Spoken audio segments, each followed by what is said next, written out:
Tapos sasabihin niya, "Oh mga kababayan, pinagbabawal daw ni Mayor uminom sa kalsada. O ngayong piyesta ng Don Bosco, mag-inuman tayo, magpakulong na tayo lahat." Eh, meron pa isang chairman eh. Nagsiga-sigaan pa doon sa clearing operation. Ang dami pang dinadakdak, kailangan daw magpaalam sa kabahay niya. Do I have to be there just to show order? O yun din yung chairman na umiinom sa loob ng daycare center. Sabi ko sa'yo, chairman, mag-iingat ka. Eh may video pa yan, nagsisigaw-sigaw pa yan, tinatakot. Meron pa salita, no? Talaga alam mo manduduro eh. Tito magpapaalam kayo sa akin. Ba't? Nabili mo ba yung barangay? Takot lang yung mga kagawad mo eh, dahil medyo maanghang ka magsalita. Pero yung anghang mo, wala sa dibdib. Nasa dila lang. Gusto mo subukan ng pamahalaan, okay kami. Call. Subukan mo kami. Eh, meron pa isang chairman eh. Kasi yung pader niya, hinarangan yung bangketa. At ang sabi niya, wala daw bastusan. Dahil siya raw ang barangay chairman doon. Chairman, tama bang lagyan ng pader ang bangketa? Sa akin nakakita ng ganun. Mga taga Don Bosco. What is happening to you? Tingnan po ninyo. Kaya ako napasugot po naman doon sa video. Tingnan po ninyo. Pakita mo nga, Julius, yung kalye mismo kung nasaan. Nakita ninyo. I have to be there. Do I have to be there just to show order? You know why? Tingnan niyo po yung kinakampanya natin na linisin ng obstruction ang mga kalye. Yan ang epekto kapag maraming obstruction sa kalye. Yung supply ng tubig nadidelay kasi hindi makalabas yung ubos na at papasok yung bago dala ng daming obstruction sa kalye. Ayan po yun mga kababayan. Ngayon hindi nyo papansinin yan yung mga clearing namin na ginagawa everyday. We don't stop Just so you know, we don't stop. Hanggang ngayon, magpasa hanggang ngayon. Libo ang ginagawa ng clearing operation. Libo-libo in 1 month. No? Pero yan po yung sinasabi naming epekto. If you appropriate a public space to yourself alone, you will be victim of your own action later on. Ikaw din ang papeperwisyo. Hindi ako makapasok.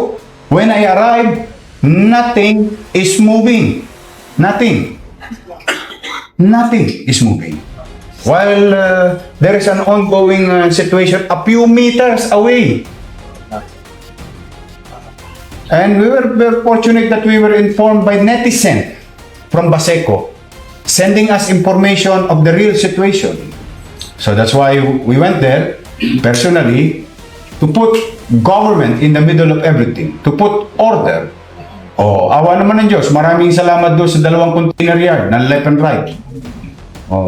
I told the guard, the city is now taking over of this facility in times of emergency. Mabuti naman, yung guardia na unawaan niya kagad yung sinabi ko, naintindihan niya kagad yung intention na siya gagawin. Nakapasok ko ngayon yung mga fire truck. Nailabas mo natin yung mga walang laman, nakarespond kagad yung may pangalaman. But what if this is 1 o'clock, 12 o'clock? Paano kung walang mayor? Kailangan ba lagi sa mayor? Okay lang ako. Sanay ako kay Kuya James. Huwag niyong problemahin yung walang tulog. Ang mahirap yung walang gising. Yeah.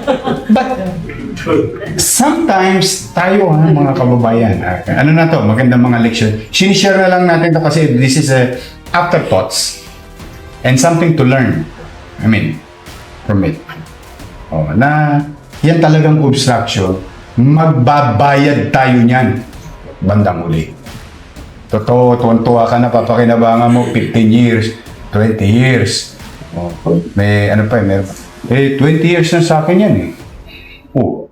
Dapat nga magpasalamat kay. Bakit 20 years mo nang napapakinabangan?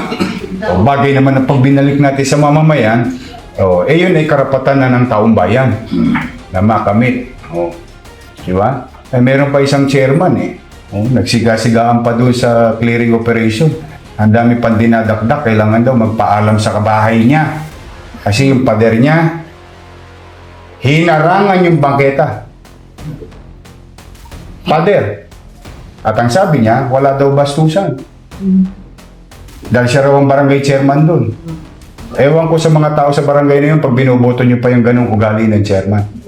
Kailangan daw ipaalam sa kanya bago durugin yung pader. O, tanong ko sa inyo, chairman, tama bang lagyan ng pader ang bangketa? Para maging dingding ng bahay mo. Ay kaya ka pala tumatakbong chairman para proteksyonan lang ang sarili mo. O yun din ho yung chairman, sa akin nakakita. Minsan ipakikita ko sa inyo yung litrato niya. Pakikita ko. Yun yung chairman, sabi ko mga kababayan, yung 55-55 ini-implement natin. Kasi yung pag-iinom sa kalsada or public place. O yun din yung chairman na umiinom sa loob ng daycare center. Sabi ko sa iyo, chairman, mag-iingat ka eh. Umiinom sa barangay hall. I have a picture. Toast-toast pa kayo, chairman. Ewan ko sa barangay ninyo dyan sa Don Bosco, bakit nyo pa binoboto yan? Diba? Anong uri tayo ng komunidad? Kung yun at yun ang binoboto nating uri ng chairman. Diba? Magiinuman kayo sa loob ng daycare center? Barangay hall? Tapos sasabihin niya, "Oh mga kababayan, pinagbabawal daw ni Mayor uminom sa kalsada. O ngayong piyesta ng Don Bosco, mag-inuman tayo, magpakulong na tayo lahat." Oh, nasa akin din yung post niya. Sa akin nakakita ng ganun. Mga taga Don Bosco, what is happening to you? What is happening to you? You're electing this type of abusive chairman? Tapos mag-i-interpret. Mahina lang yung yung team namin eh. Next time, pag umarang yung chairman na yun, sabi ko, arrestuin nyo. Oo. Bakit? Ipinatutupad natin yung pagsasayos. Anong basis ng pagsasayos? Batas. O ini-implement natin, interfering siya, o pwede siya makasuhan. Diba? Tingnan ninyo, ayan, magandang, etong nakikita niyo yung video. Yan po ang cause ng isa sa mga obstruction. Epekto lang yan ng obstruction. Itong particular na chairman na to, taga Don Bosco, may video pa yan, nagsisigaw-sigaw pa yan, tinatakot. Meron pa salita, talaga alam mo manduduro eh. Dito magpapaalam kayo sa akin. Ba't? Nabili mo ba yung barangay mo?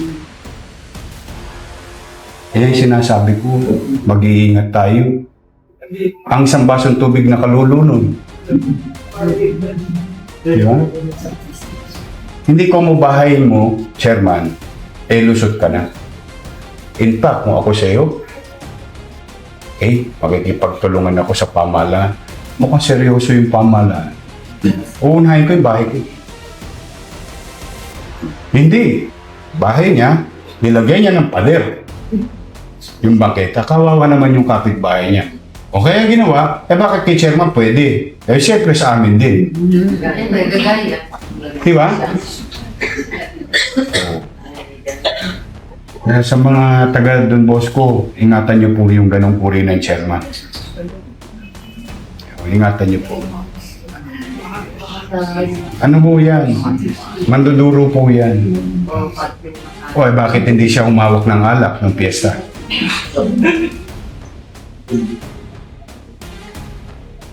Para maipakita natin sa kanya yung batas. Itong uri ng chairman na sumisira sa imahe ng lahat ng chairman. At mayabang pa na talagang binabastos niyo ako eh. So mas mahalaga sa iyo yung pride mo kaysa sa mga umiiral na batas na bagay na ginawa mong mali. Kailan ba nagkaroon ng order ang DILG? Ang tagal-tagal na. Di ba ang barangay under DILG rin? Yes. So, hindi mo lang binabastos ang syudad na yung kinabibilangan, binabastos mo pa yung order, lawful order, ng Office of the President through Secretary Anyo. Di ba? Hindi ko maintindihan no, ha? I'll give you one day. We have an evidence against you. Ako, ang haba lang talaga, ako sa totoo lang, hindi naman sa ang pasensya, hanggat kaya ko kayong diplomasya, hindi diplomasya ko kayo. Kasi unang-una, ayaw ko magpakulong na magpakulong. Bakit? Pagbabayad pa ang tao sa inyo ng 35 pesos a day, pakakainin kayo. Pagpapasundo pa kami ng gwardya. Di ba? Ayan yung mga kahel. Kahel kasi yun eh. Hindi na kayo nakamove on sa buhay. Ayaw nyo ng kaayusan. Kaya kayo dyan sa Don Bosco, nakikisuyo ko sa inyo. Magmuni-muni po kayo. Tingnan po ninyo. Ilan lang yan sa Don Bosco. Yung iba nyo chairman dyan, sumutunod. Nakikipagtulungan, Kasi alam mo bakit? Tayo-tayo rin magkikita sa finance. Lugar din natin ang gugulo. Di ba? Pagkamali, halimbawa, matagal na nga po kami dyan. Ay, salamat po sa gobyerno. Hindi kami nasingil ng amilyar. Diba? Nay, tay, pwede ho ba? Ibabalik ko na sa pangkalahatan. Pakinabangan naman ang pangkalahatan. Gobyerno, pasensya ka na ha.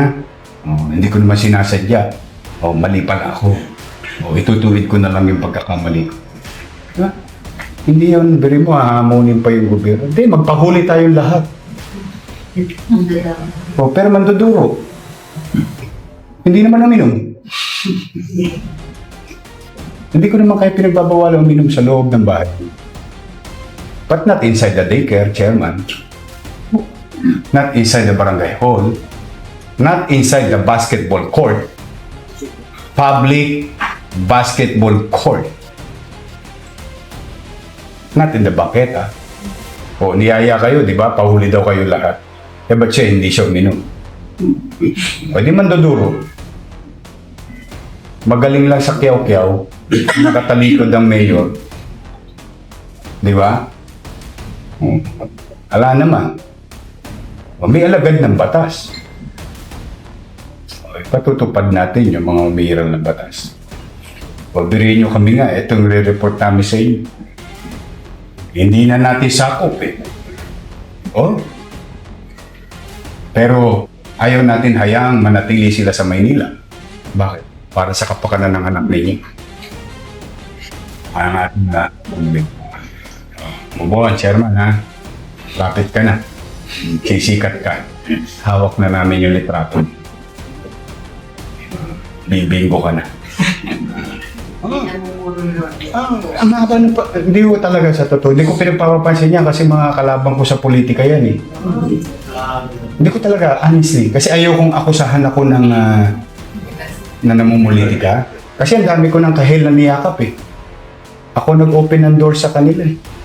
Hindi ko sa pagbubuhat ng bangko ha. Promise, hindi ko sa pagbubuhat ng bangko. Tatawagan niyo po yung ibang mga kilala ninyo, chef. Lahat po sila, pinag-aakap ko na.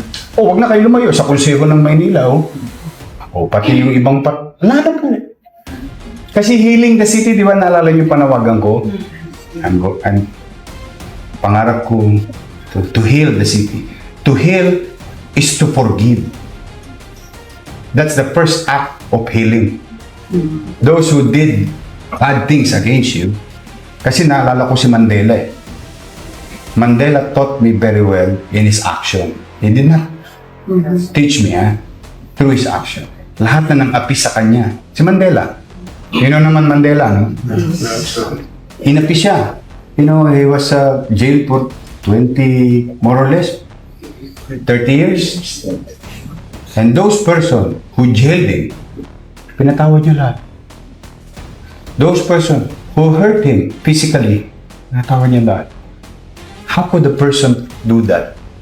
Now, if that is the cure, if that is the way to heal the city, to have a good city, a better city, then I will do it. Which we've been doing it. Maraming chairman sa Maynila. Although minority kayo. There's about 300 of them. On the other side of the river. Oh, 500. Ayan, tingnan nyo yan. Tingnan nyo si Chairman Diana. Ayan, tingnan nyo yan. Ito, maganda to, Basek. Tingnan nyo si Chairman Diana. Ano yan? Tumulong yan sa akin, sa kalaban ko. Oo, sa kalaban ko. Pero, tingnan nyo, magkasama kami. Kanina, pinasalamatan ko lang eh. Oh. Di ba?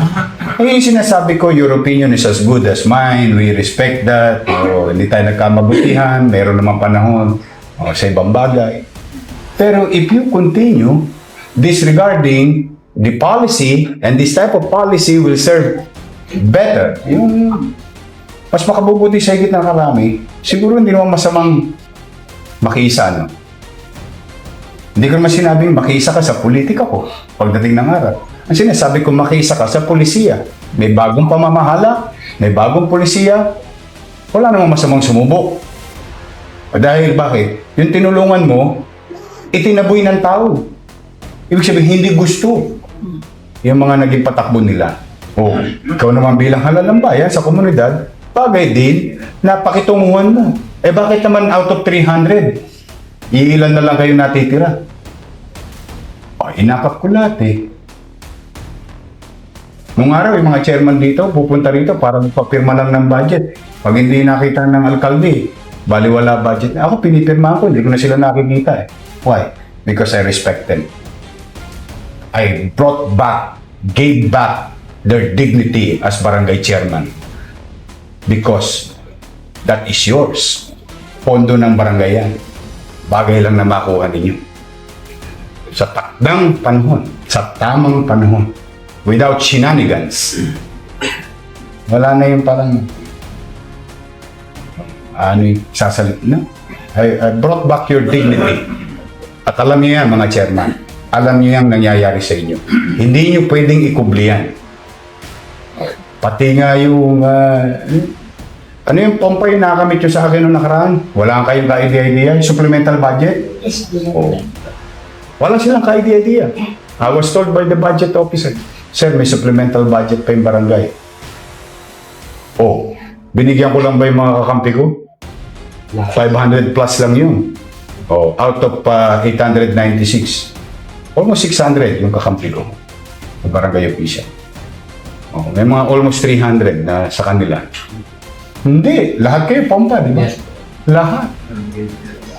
Walang kulay ang pirma ko. Black lang. Hindi kahel, hindi asul, black. Hindi dilaw. Kasi nga, healing is forgiving. Yan yung point ko eh. Pero may mga ibang tao talaga na, kasi ang Diyos, si San Miguel. San Miguel Beer.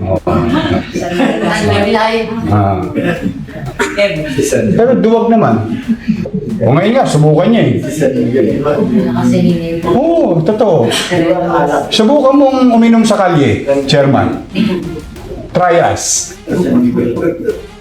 Tingnan natin kung may gobyerno sa Maynila. Tingnan natin. Sir, may pa-parking ba siya? Mga illegal park kasi galit nga yun dahil inubos natin yung parking sa Arten eh. See? Kaya gustong-gusto nila yung luma dahil meron silang orbecho. So, tingnan ninyo. Yun yung mga ayaw magsipagbago. Bakit? Kasi nangawalan. I'll tell you. Tingnan niyo ha. Ito yung official ko ha. Julius, paalala mo next sa capital report. Ang income ng parking. All year round na, panahon nila.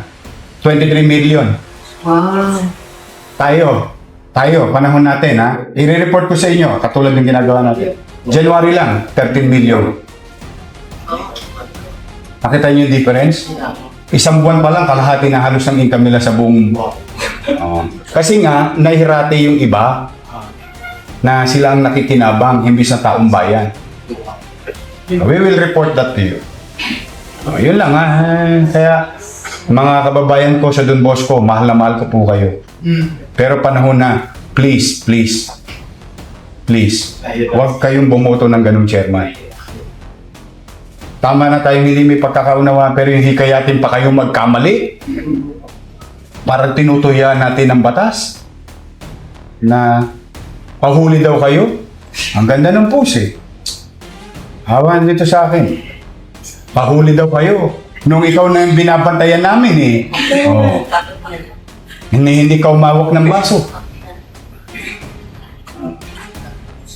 Ando siya sa isang inuman eh. Hinihintay namin siya eh.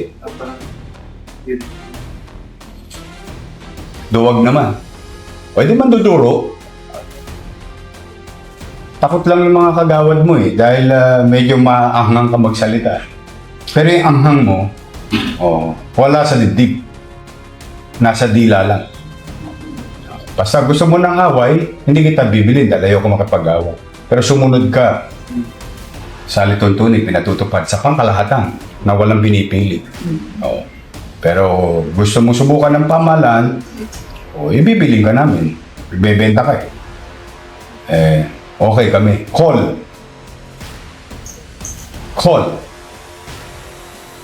Subukan mo kami.